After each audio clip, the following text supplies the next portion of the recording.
Have you ever heard the term fun run? I don't know how anything to do with running could be paired with fun, but if it has Disney tied to it, I truly think that's as close as to a fun run you're going to get. You're listening to Castle Talk Radio. We're live on the airwaves with Becca and Jessica. Now let's jump into this week's episode. So today we've invited Tania Lamb to join us as we talk about Run Disney tips and how to embrace the Disney side of running, whether you're a spectator, a princess in running shoes, or a superhero hitting the pavement. You guys are so lucky because Tania is a longtime travel writer at Lola Lambchops, an avid Run Disney fan. She is also a former Plan Disney panelist and a bus stop costume parent. There's really so much to Tania, so you'll have to go over to her website. That's lolalambchops.com for the full scoop.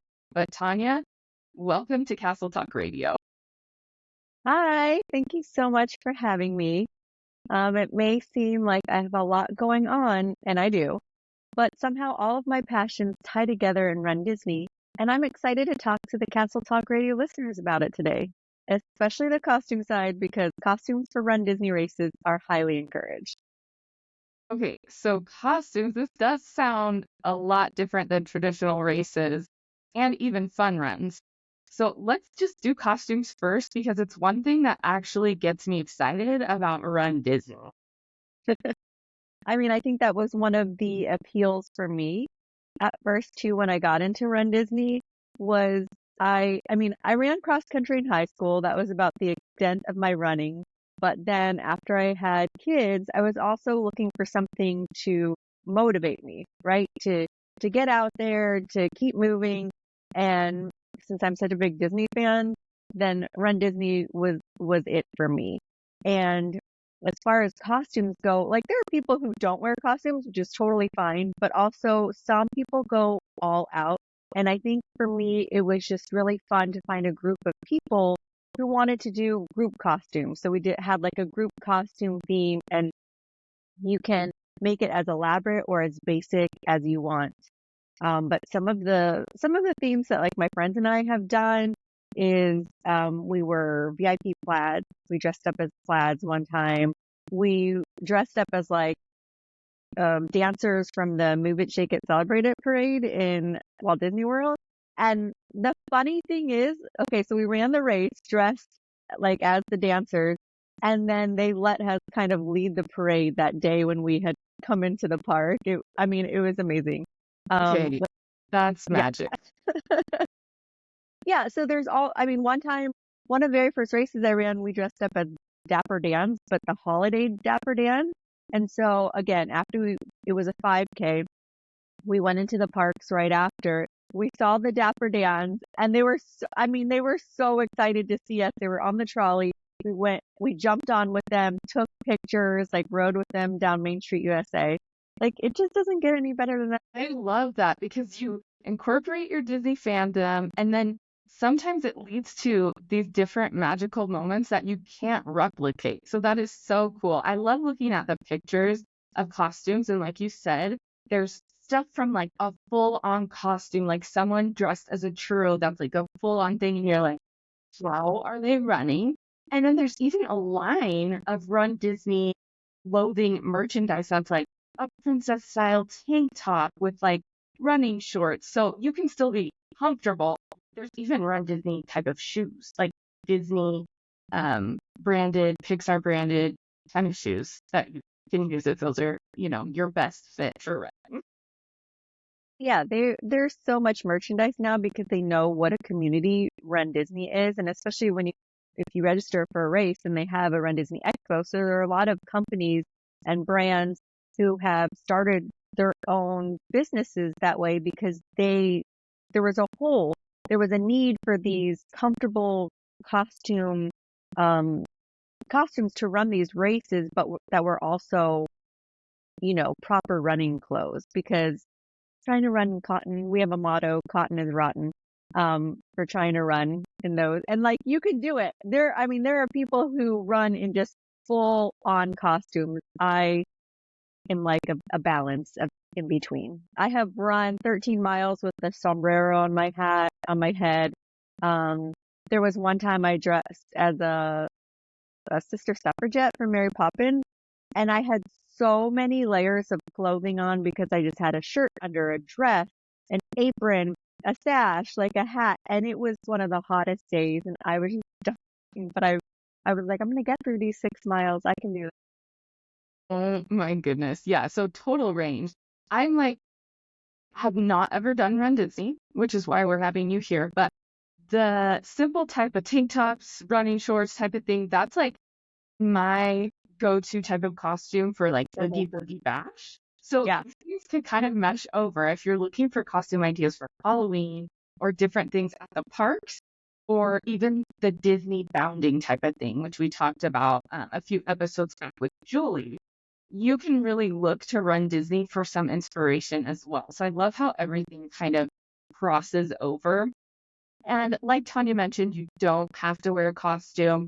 And just talking about this, it sounds so different from like a traditional city marathon. My nephew ran one earlier this year, and I didn't see anybody in costume. So what's the kind of demographic of people that are doing these races? Because you mentioned you used to run cross country and you wanted to keep moving as an adult. So are we looking at pro athletes? Are we looking at like, I know there's a popular website back in the day, like Couch to 5K. Who's doing Run Disney? I think everybody's doing Run Disney. That's the appeal. Like, there's room for everybody. So you'll have people who have trained who are in it to win it, who because there are winners. There are definitely professional athletes who are doing these races. I never see them. They've probably crossed the finish line by the time I've even started. But they're amazing. And some of them are wearing costumes too. Like, especially, I know I've seen pictures of the winners of the Princess Half Marathon, and sometimes they'll be wearing like a Tinkerbell outfit or like a skirt or something, and they're getting into it as well. But it's also for beginners too. Jeff Galloway is, he's an Olympic marathoner, and he has kind of developed this run walk method. And I think that is the appeal too for people who wouldn't necessarily call themselves runners, but they want to try it. They've seen people do it and they want to do it as well. And so it's definitely, his run walk method has definitely helped me to be able to put in the miles. So you kind of pick what type of intervals you want to do, whether it's 30 seconds walking, 30 seconds running, or 1 minute walking, 1 minute running, or, whatever combination works for you, but so that you can just keep going. Some people run the whole thing, some people run walk, some people walk the whole thing. So it just depends on what you want to do. Okay, so I'm imagining this because this might be as close to a Run Disney as I get, is imagining it. No, you're not going to just imagine it. I'm going to get you to run a race, Jessica. Boy, I didn't know that's what I was signing up for. Yeah, Okay, yeah, so it is. let me imagine it even more. They do run Disney races at Walt Disney World throughout the year. They just brought them back to Disneyland Resort. Where Yes. else do they have Run Disney races? And then tell me about the courses that you're running. Like, where and what are you looking at? What are you doing? So right now, they used to have races in Disneyland Paris, but they don't have them since pre-COVID. And when I say pre-COVID, that's pre-2020. So they haven't brought those back. I don't know if they will. And then, but there is also a 5K. It's an unofficial 5K now with Disney Cruise Line on Castaway Cay. And I'm not sure. Some people pronounce it Castaway Cay. I still pronounce it Castaway Cay. But on their island, they have a 5K that you can do. It used to be a little bit more official, but now it's more unofficial, where it's kind of a self-guided. They have a track there on the island, and then you go and get your medal. Okay, yeah, because like if I'm not getting a Disney themed medal, I'm absolutely not doing it because Yeah, yeah, yeah. my costumes, the medals, when they show those on social media, I'm like, oh, they're Yes. so cute, especially depending on theme. Okay, so we have Run Disney races, um, probably somewhere close to you if you're in the US. And where are we running? So I think the appeal for Run Disney too is being able to run through the park. And their motto is every mile is magic. And it's a bit of a stretch, but those miles that you're running inside the park, so they're definitely more magical than the miles you're running outside of the park. But for the different races at Walt Disney World, so they have different themes. There's a Walt Disney World Marathon Weekend that's in January. There's a Princess Half Marathon weekend that's in February. Now there's a Springtime Surprise that's usually in April, and Wine and Dine Half Marathon, that's usually like in November.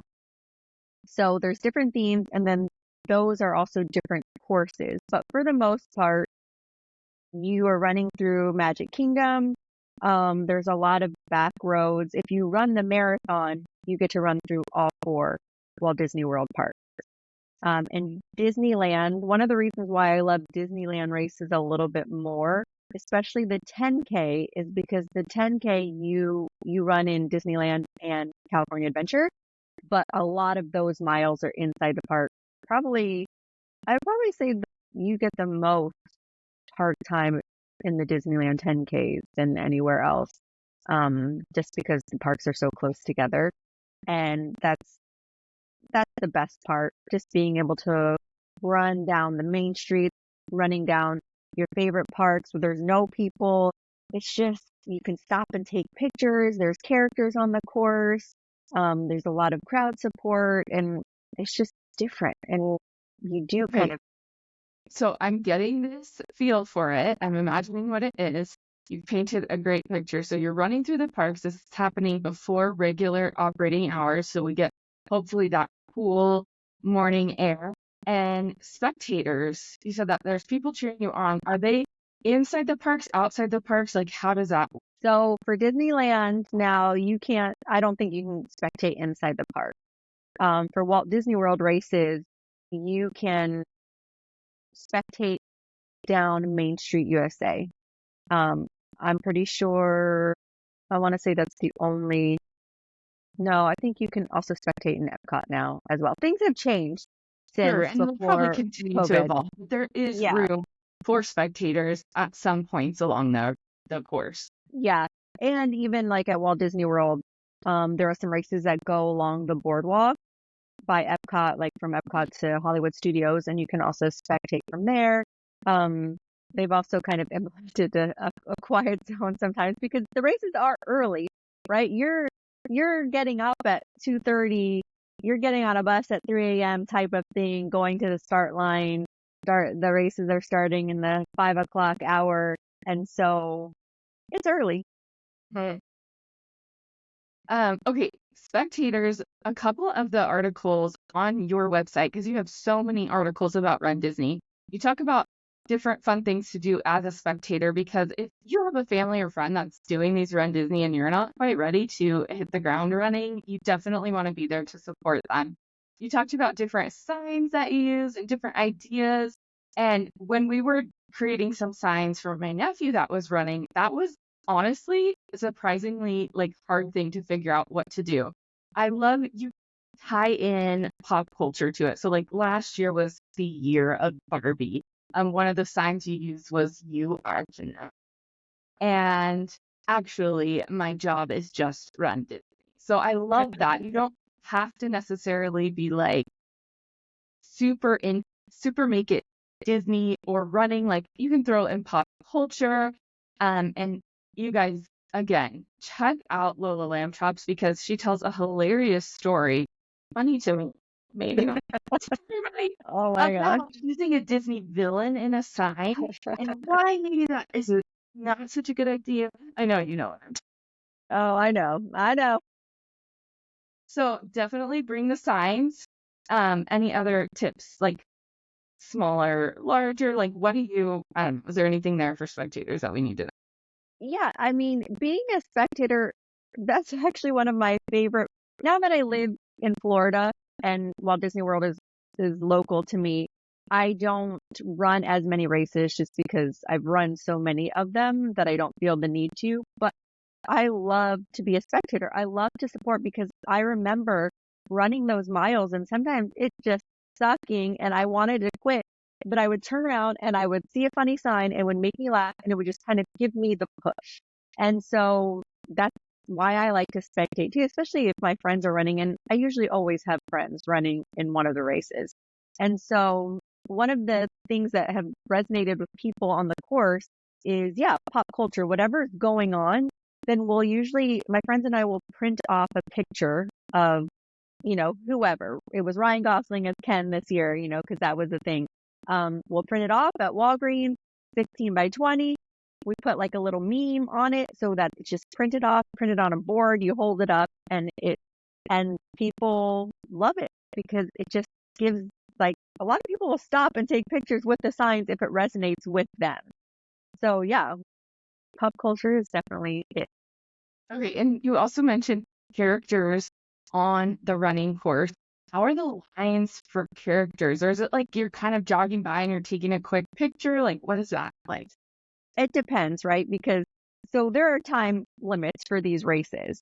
You have to maintain a 16-mile, 16-minute mile pace, or else you get swept off of the course. And so it's up to you. Like if you're a fast runner, yeah, you can take pictures with everybody. But if you kind of started at the back and then the lines have already grown, so you have to pick and choose, hey, it's worth it for me because sometimes these lines, you can stand there for 20 minutes in a line. And that's a lot of time if you don't have a cushion or a buffer. But I mean, that's one of the reasons why I run Disney. Like if I wanted to just run the whole way, I would sign up for my $20 local race. But here, no, I'm taking a picture with every character that I possibly can. Awesome. Okay, newsflash. My adult child did not know that it costs money to run races. So again, when my nephew was running, she said, "You paid for it?" He's like, "Yeah, it's a really great t-shirt." So tell us really quickly about registration and pricing general, because these things sell out and they sell out fast. You'd be surprised, right? How many people want to Yeah. run? Especially like the super popular races, like the 10Ks are really popular, so they usually sell out pretty quickly. 5Ks as well, challenges, like especially when somebody hears about a theme like of a medal and you know it's going to be popular, then I mean races are selling out the day of. Sometimes some of the races like the half marathons will linger a little bit longer, a couple days or so. But yeah, no, you need to be on it and prepared for registration. Um, like everything else, Disney prices have gone up for races. I was kind of surprised actually how much they are now. I think a 5K runs about $115. A 10K, I think it's about $160. I think the half marathon now is like $250. I remember paying about 180, I think, when I first maybe started these races. But Yeah, like you said, everything does tend to go up, but we are running out of time, just like you would if the balloon people were catching up behind you. If you need to know what the balloon people are, check out LolaLambchops.com. And I also want to mention that there are virtual races that you can run wherever you are, and you also get a medal. But again, they also cost money. And the tickets don't include tickets to the theme park, so make sure you get your tickets from us at getawaytoday.com/castle talk. That's where you can get our discounts. And thank you, Tania, for coming on. Everybody go visit her at Lola Lambchops, where she talks about all kinds of things, travel, and even more Run Disney. We'll see you real soon on the course. thank you. I'm excited to see what race you sign up for.